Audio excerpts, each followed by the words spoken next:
Thank you for coming today. It's not the nicest day, and I'm thrilled to see such a large and packed room as a speaker. It's always your fear you're going to show up and nobody else does. So thank you all for coming, particularly you, Joe. I know I'll have at least one supporter in the crowd.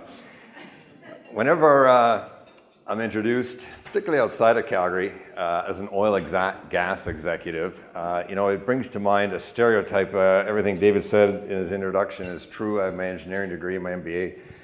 I'm CEO of Modern, but I think this is what people hear. This is your typical oil and gas executive, some fat cat smoking a cigar and, just dreaming about the dollars. And although there's a strong physical resemblance, I just want to be clear that that's not me. Not only is that not me, I don't know anybody like that. Sometimes stereotypes die hard. I don't know anybody like that. So I'll start by introducing myself a little bit. What drives me? When I get out of bed in the morning, I don't think to myself, Chris, you're an engineer and you have your MBA. For God's sake, get out there and go do something. Let me tell you what does drive me. This is my cottage. It's in Ontario, just east of Algonquin Park, for anybody who's from Ontario. There's nothing special about it. It's a very modest building. I show it in the winter because it's a bit easier to see. So my dock is up on the deck there and my screen porch is boarded up. But what I want to bring your attention to is the solar panels on the roof. I'm very passionate about energy. I find energy fascinating. I went to Queen's in mechanical engineering. I studied nuclear power engineering. I've spent my career in oil and gas. 12 years ago, I put solar panels on my roof. My cottage faces directly south over a beautiful Canadian Shield lake. I couldn't resist. I was just fascinated. What's it like to have solar panels? These are thermal panels. They heat water. They don't provide electricity. So our hot water is provided from solar panels. In my basement, I have all these thermometers, what temperature the water is coming out of the well, going up to the roof, down, what in the hot water tank. I have electric backup. We're not about to have cold showers or anything if it's a cloudy day. But I was just fascinated. I'm fascinated about energy. I'm fascinated in how we source it, how we use it, and how we abuse it. And I'll talk about that. I'm also passionate about the next generation. My generation has led the best quality of life this country has ever known. It's up to these guys to take it to the next level, to raise the bar even higher. That's a tall task. That's a big job. We have to arm these kids with everything we possibly can so that they can take this country to an even better place.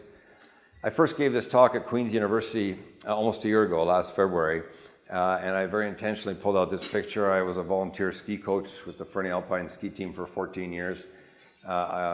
I coached, whatever it is, a couple hundred kids over that time, but two of these kids were at Queen's taking engineering when I was there speaking.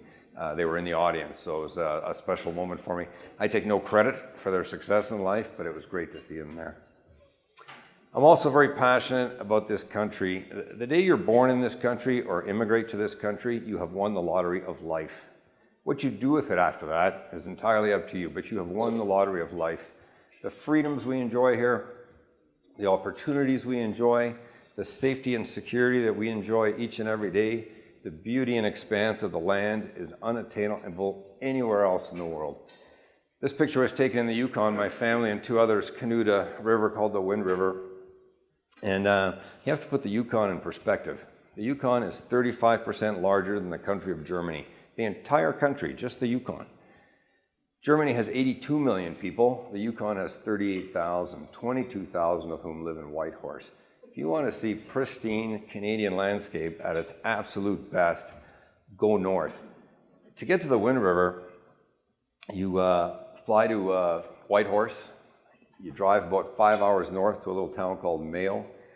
You get on a turbo water float plane with all your gear, your canoe and your food and your tent and everything. You fly about 100 miles east, you land on a little lake called McCluskey Lake. Then you have to portage about a half a kilometer to a tributary of the Wind River, which is too shallow to canoe, so you have to line your canoe. You have to walk down this tributary for about a kilometer till you get to the Wind River, and then you're on the river. Once you're on the river, the next place the plane can land to pick you up is 14 days downriver. Game on, you are on the river. In those 14 days, you won't see another human being. You won't see litter. You won't see a cabin, a table, a chair, a bench. You will see no signs of civilization. This is pristine Canadian land at its best.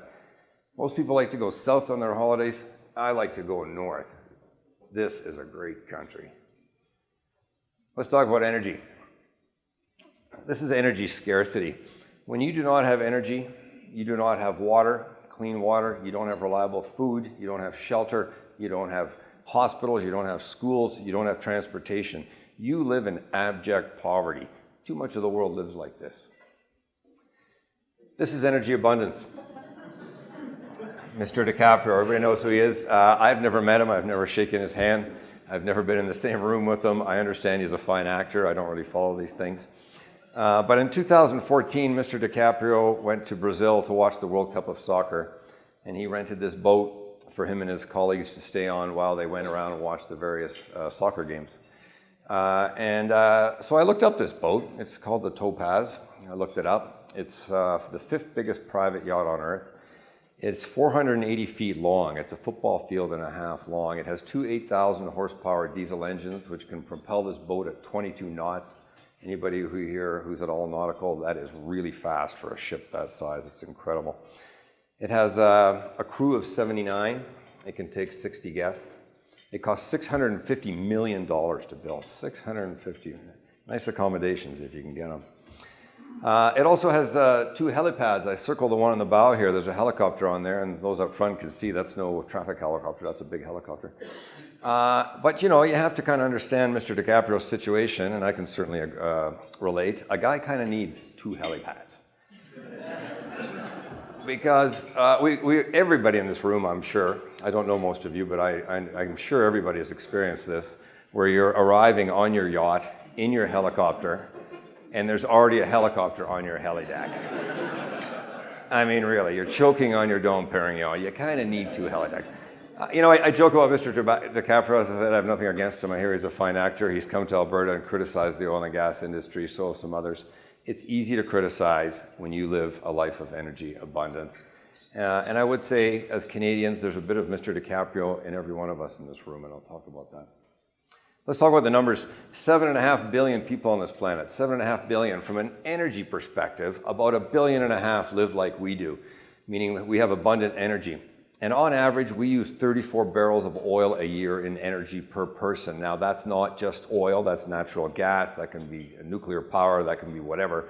Just converting everything to oil.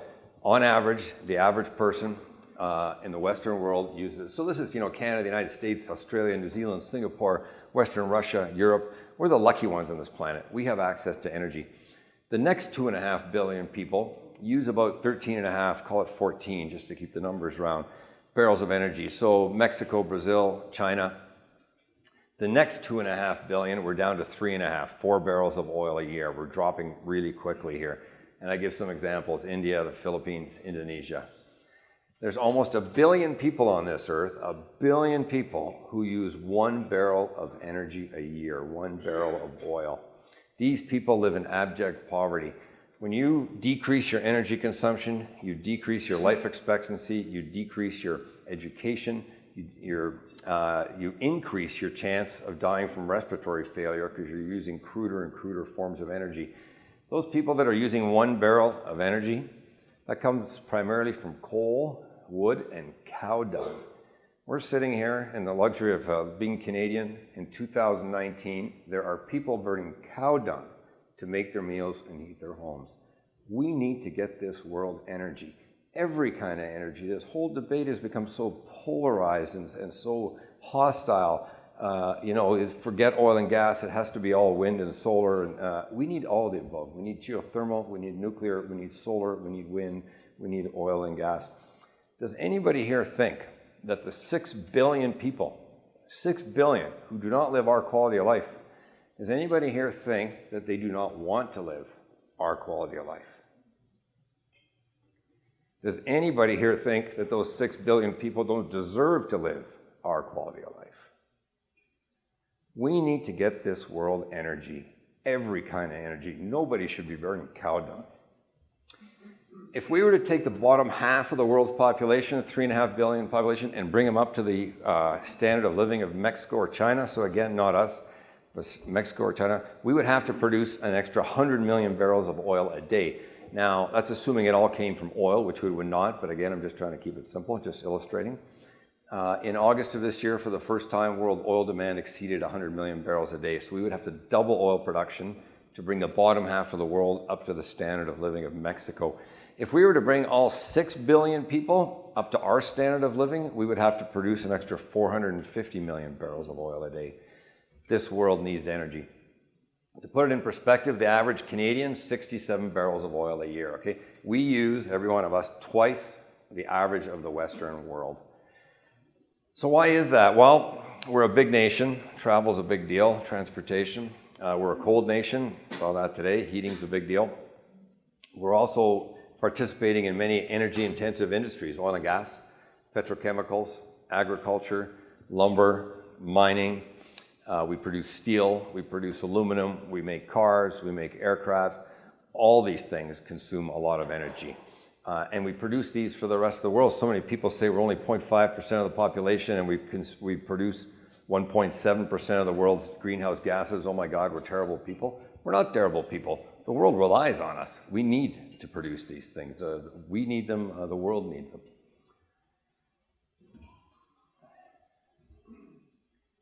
Renewables. I should just mention on the last slide too, the other reason we consume a lot is we lead a very high quality of life here. We think nothing as Canadians of travel. We were just talking about at our table over lunch. You know, when I was a kid and you went on an airplane, you wore a suit because it was a big deal. You know, I was 4 years old. I've got pictures of my little blazer and suit. It was a big deal. You're going on an airplane. Today we think nothing of it. You know, we fly off to Vegas or Hawaii or Mexico or visit our families across the country, whatever. We think nothing of flying and consuming energy. We have a phenomenally high quality of life, therefore we consume a lot of energy. Let's talk about energy supply, renewables. I'm a big fan of renewables. I think the technology is amazing. It's game-changing. It's improving every day. It's going to become a bigger and bigger part of the equation. As I said, I've had solar panels for a dozen years. I show here the growth of renewables on the planet over the last 15 years, and again, expressed in barrels of oil, it's gone from about 1 million barrels of oil a day to 9 million barrels equivalent, so say 0 to 10, keep the numbers round, which is great, and I show a bunch of projects around the world, including the wind farm in Pincher Creek, which many people in this room will be familiar with. And I think this is fantastic, and this will continue to grow. But let's put it in perspective. You know, here's the same renewable chart compared to other sources of supply of global energy. In the same time, renewables have gone from 0 to 10. The energy from oil, natural gas, and coal has increased by 75 million barrels a day. So oil and gas is going to be around for a long, long time. It's not going to be only around, it'll be the primary source of energy for decades to come. Now, there's a few interesting things. Coal has peaked and is starting to come off. That's great, and I imagine that'll continue to happen, but as we're shutting down 5 or 6 plants here in Alberta, there are 1,600 coal-fired plants either under construction or under approval on the globe. So coal is going to be around for a while too. Nuclear has been fairly flat. There's some plants being built, some being shut down. Hydro is a phenomenal source of renewable energy, certainly in Canada. It's one of the reasons we're one of the cleanest suppliers of electricity on the planet. But there's only so many large-scale sites for hydro, so in the long term, it's not going to play a very much bigger role. Oil and gas is going to be around for a long time. So let's go to the numbers again. The average person on this planet consumes 13.4 barrels of oil a year, and as a planet, we emit 32 gigatons of CO2 a year. Now, there's a lot of people in this room. I'm sure there's many different views on climate change. I'm a big believer. I can't just intuitively. You pump that much CO2 into the atmosphere for 200 years, it's got to have some effect. And also, I feel we can't afford to be wrong. You know, what if it is really the cause? So we have to do something about it. So if we go forward 21 years and we do nothing about it, by the year 2040, there's going to be 9 billion people on the planet. We're going to consume 15 barrels of oil per person, and we're going to emit 42 gigatons, a 30% increase, not very attractive. If we follow Paris by 2040, we're going to consume 11 barrels of oil per person per year, again 9 billion people, and we're going to emit 18 gigatons, a 40% decline. So a very worthwhile goal, a worthy goal. Whether we get there or not, it's another debate, but a very worthwhile goal. So what changes? Well, today, oil and gas is about 52% of the world's energy supply. Even under Paris, under a low-carbon world, oil and gas is 48% of the world's energy supply. People talk about, we're in transition, we're getting out of the carbon era. We are in a transition, but oil and gas will remain the primary source of energy on this planet for many decades to come in a low carbon world. So what changes? Well, coal decreases, nuclear increases, renewables increase, and most of all, we have to be more efficient. We use energy terribly inefficiently because it's so abundant and it's so cheap. Just think of yourselves when you're driving your car and you're driving to wherever, and all of a sudden you think you might run out of gas, and then you don't know where the next gas station is. How do you drive? You immediately slow down. You're super cautious. You're trying to get every last kilometer out of that tank of gas. As soon as your tank's full, zoom, you're gone. We have to use energy more efficiently. When you look at energy use overall, about a third of the energy we use, this is in the United States, same in Canada, for every barrel of oil we use, again, any kind of energy, every barrel of oil, about a third of that barrel goes to our intended purpose, to heat this room, to cook our lunch today, to make coffee, to move your car, to heat your home. The other 2/3 gets rejected as waste heat. We have to do better. We'll never get to a low carbon world by just adding more energy. We have to become more efficient. So that's great. We're smart people, we're educated. There's many educated people around the world working on this problem. All we have to do is become more efficient. We can get a lot more energy out of the energy we use, and we'll have a lower carbon world. That's great.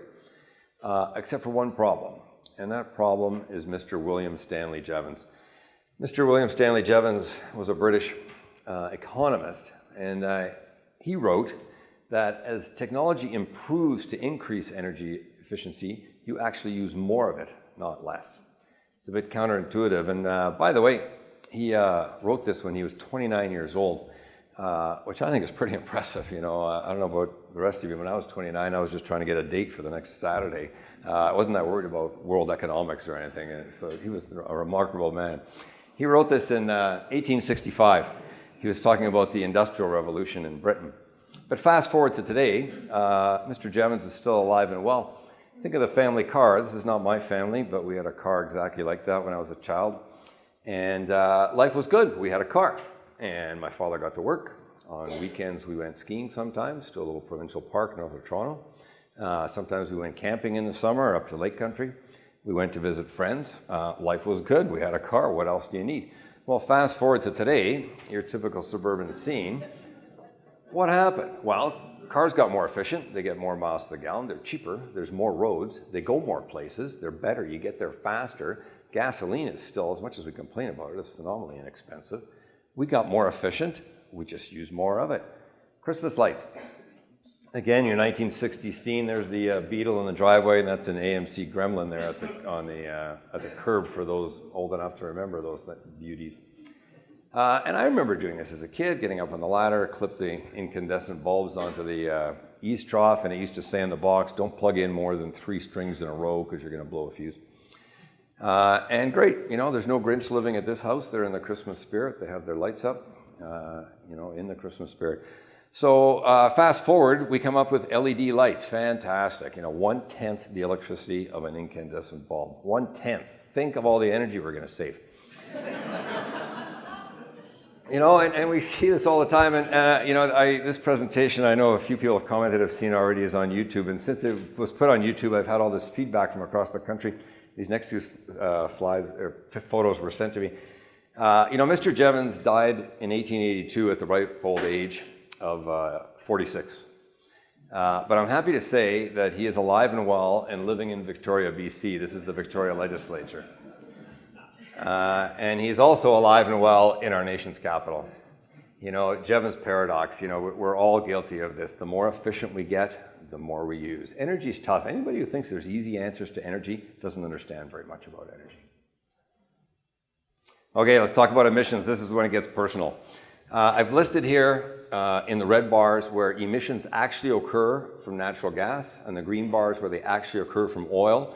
And then on the right side, who actually has influence over that?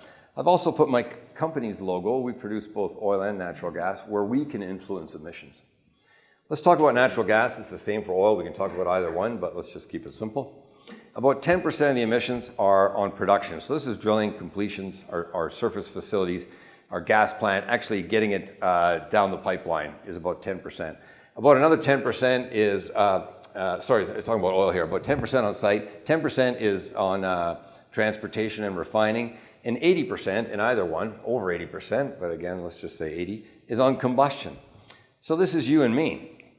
This is taking our cruise, this is flying on our Disney vacation, this is driving, wherever we're driving to, whether it's to work or on a vacation or to take our kids to hockey or soccer, wherever we're going. We're responsible for 80% of the emissions. There's all this pressure on the oil and gas industry to reduce emissions, and we should, even though we're only 10%, we don't get any free pass. We have to do better. I'll talk about that in a minute. But 80% of the emissions rest with the consumer. So let me ask you a few questions. If we want to really reduce emissions, let's get serious about it. Let's on the weekends shut down, let's shut down the Ring Road, Crowchild Trail, the Deerfoot, 16th Avenue, Barlow Trail. No more driving on weekends. We're going to cut emissions.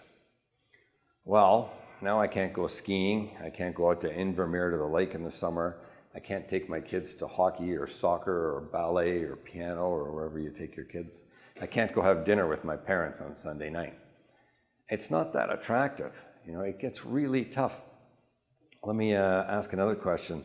There's probably, I'm guessing, David would probably tell me exactly, 250 people in the room. How many people here drive any kind of a hybrid vehicle? Any kind? There's one over there. Two? Okay, so that's less than 1%. I probably missed a couple, but 1%. First of all, good on you guys. I don't, okay? Good on you guys. Hybrid vehicles have been around for 20 years. 20 years. Why aren't we driving them? Well, they cost a little more. They're a little more complicated, more things to go wrong. You have to give up a little space, now you have to have the batteries, electric motors, and fundamentally, gasoline is cheap. We're just not driven to do it.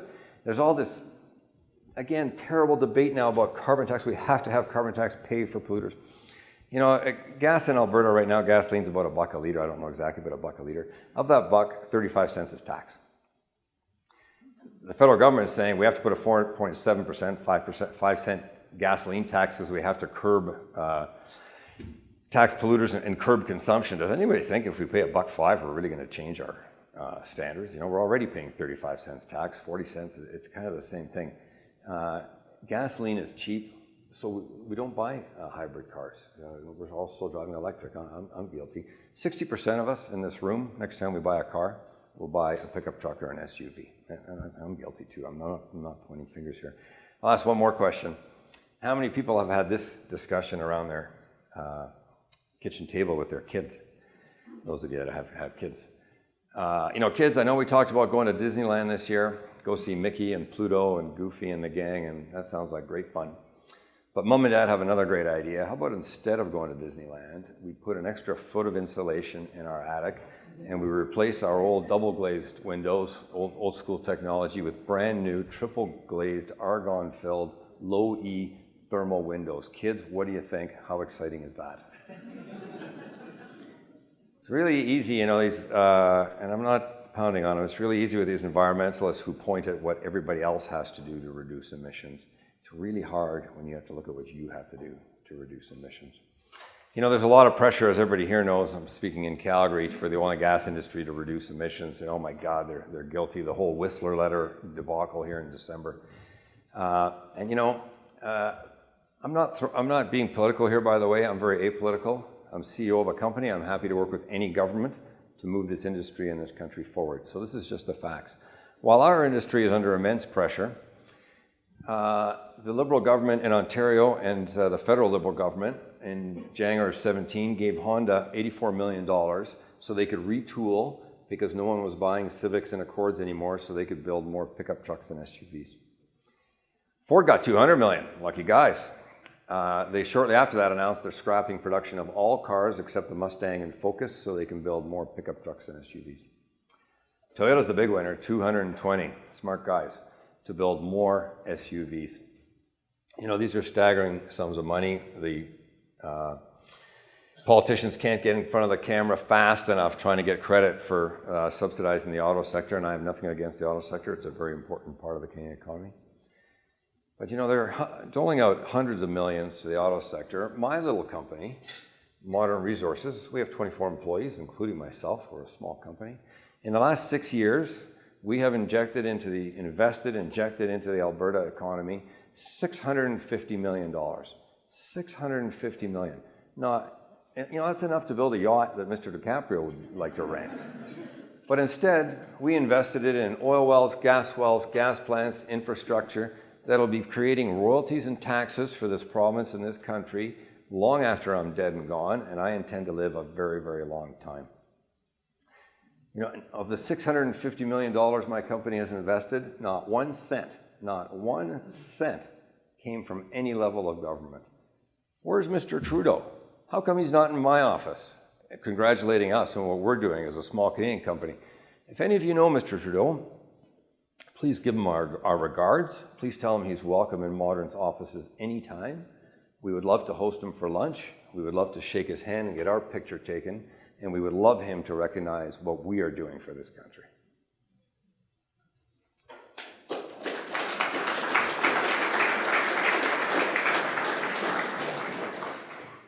One more on emissions. This is where it gets tough too. Apple versus Suncor. Of course, Suncor, oil sands producer, oh my God, big greenhouse gas. And they are big greenhouse gas emitters. They're doing some great things about it.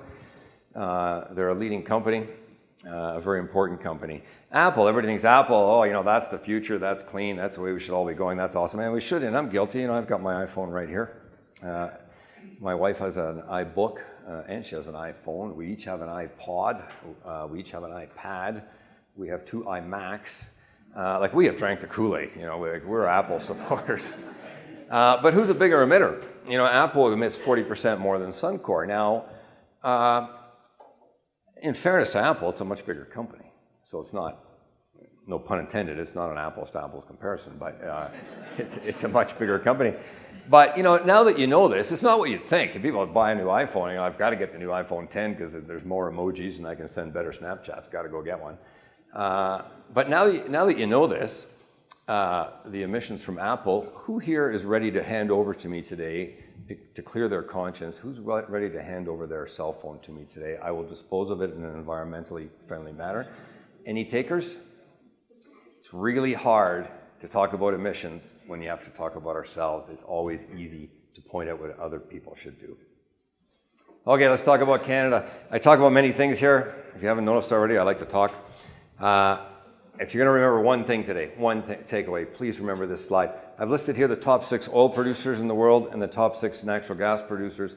I'll go through the flags quickly because they're not all obvious. On the oil side, United States, Saudi Arabia, Russia, Iran, Iraq, Canada. On the natural gas side, United States, Russia, Iran, Qatar, Canada, China were the 5th biggest natural gas producer. Now there is pressure in North America on companies to disinvest in oil and gas. Pressure on institutions, don't buy oil and gas equities. It's immoral, the carbon era is over. You have to have a clean conscience. Do not invest in oil and gas. There's big pressure on our banks. Don't lend to oil and gas. It's immoral. Oh my God, the responsible for greenhouse gases, don't lend. And that's fine. People can pursue whatever causes they like. But let's just play it forward. Let's say these people are successful. So they win, we lose. Congratulations. The Canadian oil and gas industry shuts down. We can't live without access to capital. So now we and the rest of the world have to get our energy from these other countries. We can do that. We'd be a lot poorer for it. It would cost us a lot more, but we could do that. So great. But let me ask you a few questions. And I'm going to include the United States in these questions. I'm not criticizing any of these countries, and I'm a big fan of the United States. First of all, there's only 2 countries you can invest in here, and that's Canada and the United States. Everything else is state-owned. But let me ask you some questions. If we're getting, in the rest of the world, our energy from these other countries, which one of these countries has higher worker safety standards than Canada? Which one of these countries has higher human rights standards than Canada? Which one of these countries has higher ethical standards than Canada? Which one of these countries has higher gender equality standards than Canada? Which one of these countries has greater Indigenous consultation standards than Canada? Which one of these countries has higher environmental standards than Canada? I have had it up to my eyeballs with these special interest groups who vilify not only our industry, but vilify our country in pursuit of their own self-interest. Shame on them. We're good at what we do here in Canada. We're damn good at what we do here in Canada. We're the best in the world, and it's time we start standing up for ourselves, all of us.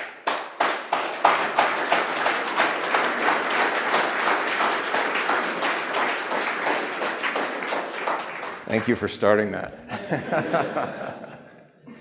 Let's talk policy. Policy is boring stuff, but policy really matters. I had the pleasure today of meeting Alejandro from Venezuela. As lunch started, we've never met before. We had a short conversation. And we were talking about South America and Venezuela in particular. Venezuela is a great country, wonderful people, beautiful country. It is an absolute mess. It is a horrific mess. People are suffering because of bad policy. Policy really matters. When we talk about oil and gas, we are a heavily regulated industry, and for good reason. I'm not complaining, but we have very good policy. I'll give a couple of examples. A few years ago, I had the pleasure of having lunch with Paul Martin, the former Prime Minister. And when I said I had lunch with him, it was myself and 40 others. I've never actually shaken his hand or anything. If you ever get a chance to hear him speak, he's an excellent speaker. His passion is First Nations education. That's what he's spent his time on since he's left politics. And he came here in Alberta and he spoke to about 40 of us in the energy business, and he said, you guys should be ashamed of yourselves. You know, he said, no industry in this country works as much with First Nations as the oil and gas industry. And yet you've been tarred and feathered with the issue by your opponents, and you don't say anything about yourself. And I'm not saying our track record is perfect by any means, but he's right. You know, which other industry? What is the automotive industry doing? You know, what's the cannabis industry doing? You know, the oil and gas industry works every day with First Nations on consultation, on opportunities, and that is good policy. It's the right thing to do. I'll give another example. I spent most of my career in investment banking. David mentioned I was one of the partners that started Waters & Co. In 1997, we opened up an office in London, England, and we're sitting there on the weekend thinking, well, what are we going to do this week? And we thought, well, if we're going to be active here, we better go introduce ourselves to the regulator, which was the Department of Industry at the time. I'm not sure what it is today. And so Monday morning, I call up the Department of Industry, and I said, I'd like to speak to the Deputy Minister, please. I get through to his assistant, and I say, hi, my name is Chris. I'm from Calgary, Alberta. We're starting an office here. We're going to be active in the energy industry. Want to come introduce myself? And she goes, just a sec. 10 seconds later, he gets on the phone. I give him the same spiel. He says, well, why don't you come at 1:30 this afternoon? And I said, sure, great. So I take the tube over there and go introduce myself. And I walk into his office, and I say, you know, before I start introducing myself and my company, I just want to say thank you for letting me barge in. I cold call you on a Monday morning, and here I am at 1:30. Thank you for taking the time.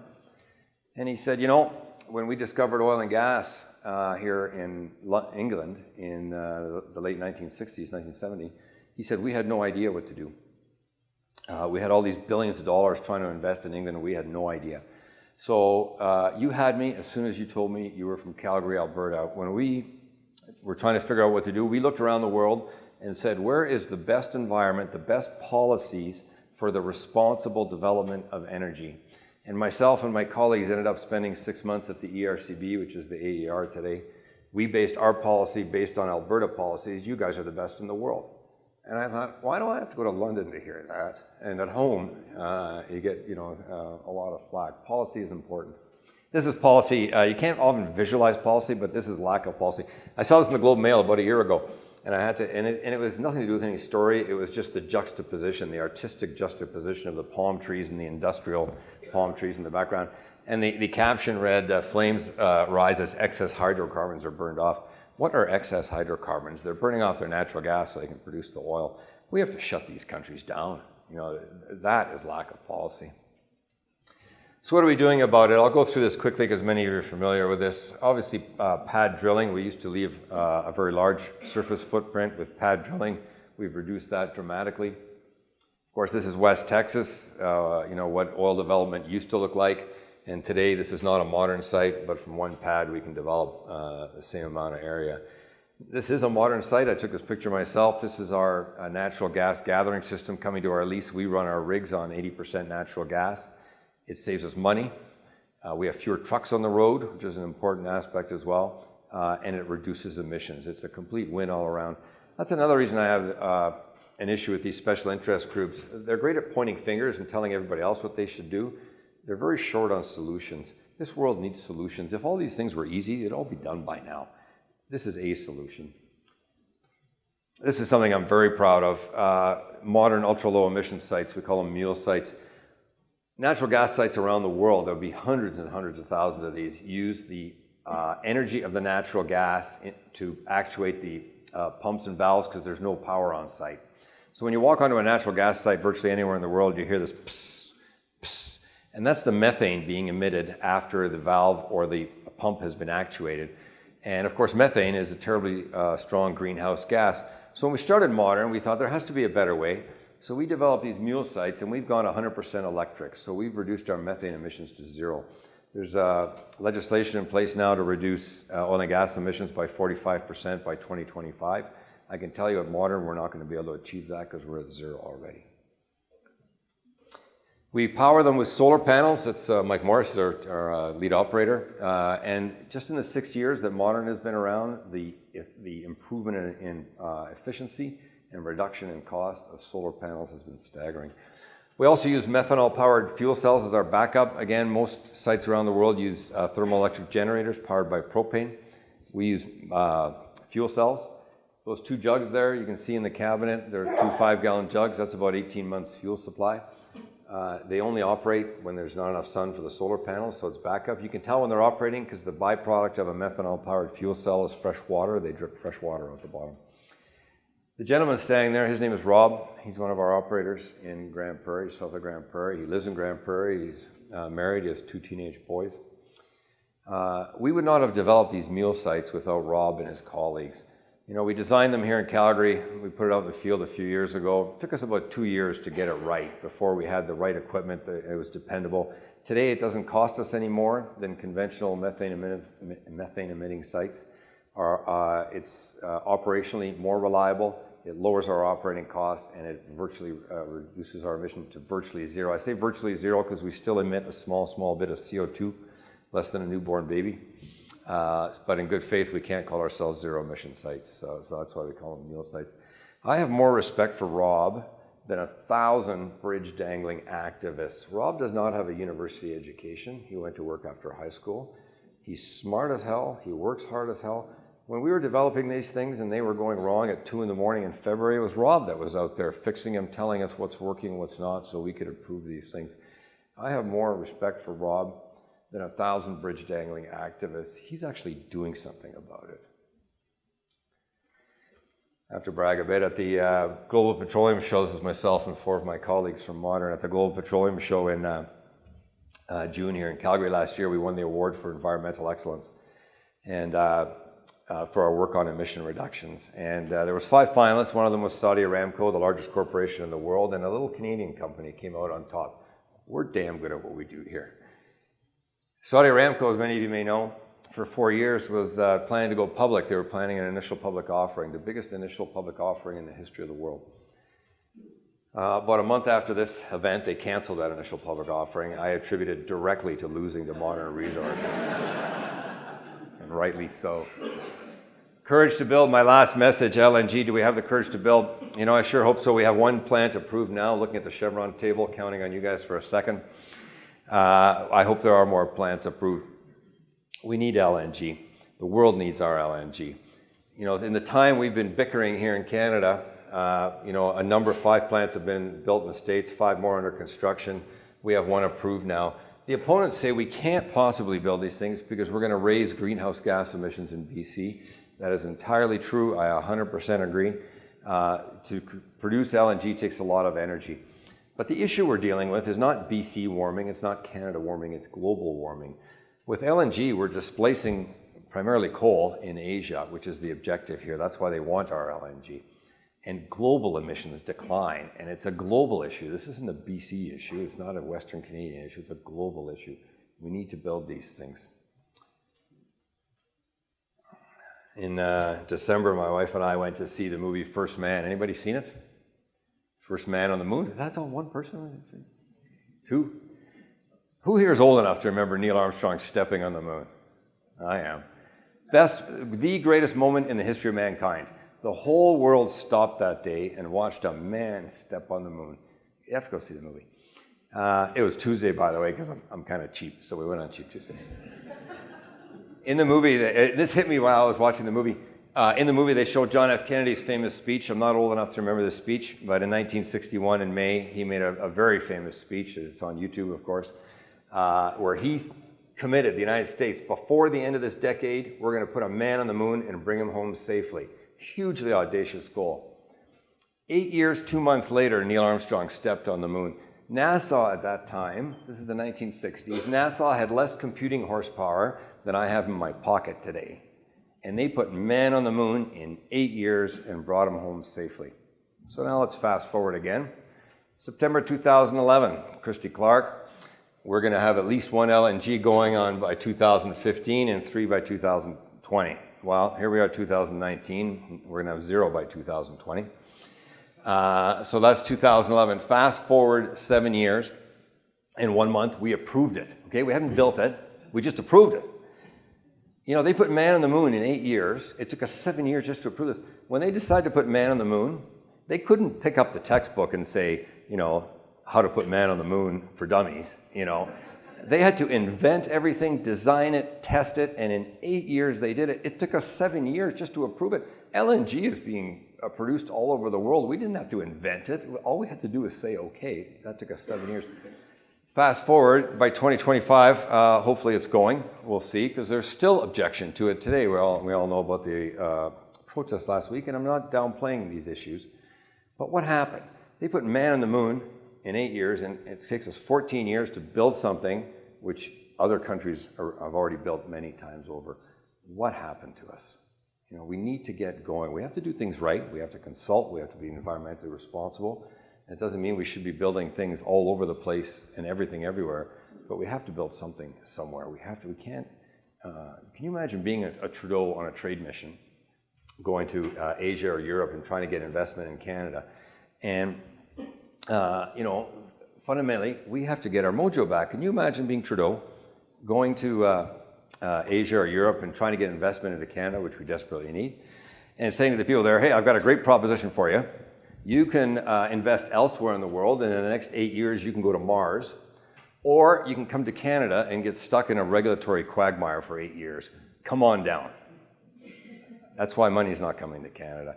We have to get our mojo back. You know, let's go for the moonshot. Let's start building things. You know, we built this country. We all live this life because we built things. You know, the railway, of course, it brought BC into Confederation. That was the deal. Canada ended at the Ontario border. BC said, we'll join, but you have to build us a railway. It was a hugely audacious project, but we did it. Trans-Canada Highway, of course, many of us use it probably every week. It's still the main artery of the nation. Trans-Canada Pipeline, built in the 50s. You know, as much as there's opposition to pipelines in the country, it gets a little cold in Ontario, Quebec. 3.5 million homes turn out the thermostat. Life's good because we had the guts to build a pipeline. The ports, you know, Vancouver, Halifax, Toronto, Montreal. There's others, Prince Rupert, Churchill. Can you imagine today proposing a port on ocean waterfront? You'd be shut down in a nanosecond. We couldn't live without these things. It's how we export the goods we produce. It's how we import the goods that we need. These are our connections to the rest of the world, our lifeblood. This is the Valero Refinery across the river from Quebec City. Some of you may have seen this. If you've been to the Chateau Frontenac, you can actually see it from there. There's a lot of objection to fossil fuels in Quebec. There's no objection to this. They're bringing in their oil from Saudi Arabia and Nigeria and other places at world prices, so we can sell it at half that price here out west. This refinery, 230,000 barrels a day. It's connected by pipeline all the way down past Hamilton and up to Ottawa. This is how the East gets their fuel, their gasoline, their diesel, their aviation fuel. There's no talk about shutting down this refinery or pipeline because they need it. Again, it's always easy to be an environmentalist when it's somebody else's project or what they have to do. And I'm not downplaying this. They need this. This is important infrastructure. The St. Lawrence Seaway, not only 2 provinces agreed to do this, 2 countries did. It connected Chicago, Toronto, Thunder Bay to the world, still used, of course, heavily today. A fantastic project in the 1950s. Boy, we had a lot of guts back then. What happened? This is James Bay in Quebec, 16,000 megawatts. That's as much as all of Alberta can produce. Alberta consumes about 11.5. We can produce 16. 16,000 megawatts. There's a reason Quebec has among the cheapest hydroelectric power in the world. They had the guts to build this in the 1970s. Confederation Bridge, this is only 20 years ago, in the 1990s. We connected Prince Edward Island to New Brunswick, improved the life for people on Prince Edward Island. 20 years ago, we had the guts to do this. Can you imagine today building a bridge through an ocean strait? I wish you good luck. This is the Alkane aluminum smelter in Kitimat. The Shell LNG plant will be just on the left there when it's built. It was built in the 1950s. The biggest ingredient for aluminum is hydropower. 80 kilometers away, they built a 900 megawatt hydro facility. This has been operating for 60 years, bringing bauxite up the Douglas Channel, exporting aluminum, benefiting Canada for 60 years because we had the guts to build it. This is the W.A.C. Bennett Dam, Hudson Hope, BC, just outside of Fort St. John, the Wacky Bennett Dam, as it's affectionately known. 2,700 megawatts. There's a reason BC has cheap, reliable electric power. You know, the W.C. Bennett Dam, the Mica Dam, the Revy Dam, they had the guts to build these things. You know, we had the guts back then. What happened? Do we have the guts to build LNG and more pipelines? I sure hope so. With consultation, with today's standards of construction, with today's environmental expectations, no one does it better than Canadians. We should be building these things. I don't care where you live in this country. I don't care how old you are. I don't care what your education is. I don't care who you vote for. I don't care what religion you practice. I don't care what color your skin is. I don't care what your views are on the economy. I don't care what your views are on the environment. You lead a better life every single day because we had the guts to build these things. We need to start building this country again. I finished with this picture. I stole this I asked him, from Peter Tersakian at ARC. Many of you know him, I'm sure. I thought it was a great picture of the future of energy in the world, but certainly in Alberta. You know, biofuels, the pump jack, windmills, it's all of the above. This world needs energy, all kinds of energy. No one is better at producing energy than Canadians. Instead of drawing away from it, we should be developing it and helping the rest of the world develop their energy responsibly. We are the best in the world. And lastly, let's get our courage back. Let's get our mojo back. Let's start building this country again. Enough bickering. Let's work together and let's start building this country again. I wish everybody in this room a life of responsible, abundant energy.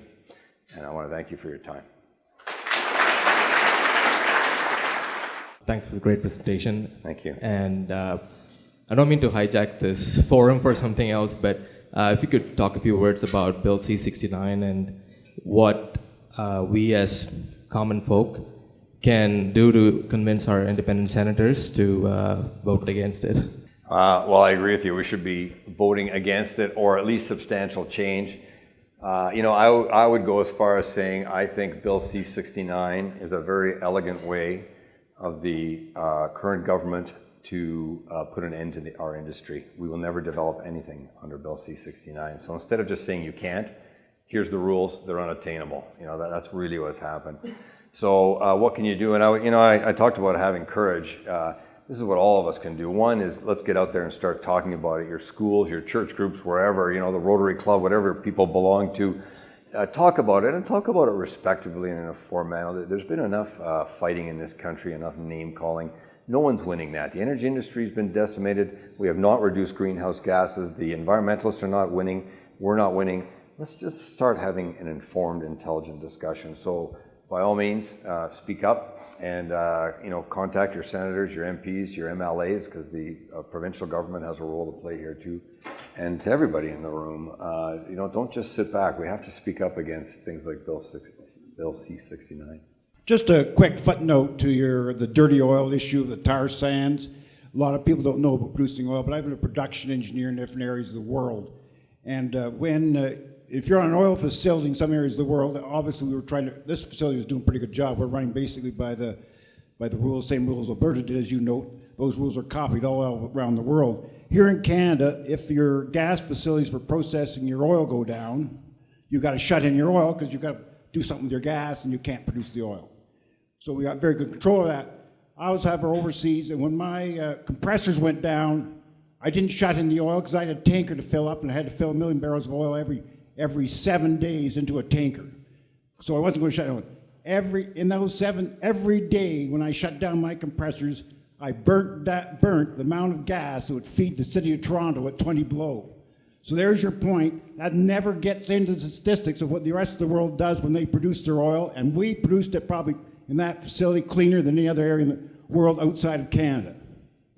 Thank you for that. I'd go one step further. If Canada produced 100% of the world's oil and natural gas, we would meet Paris targets.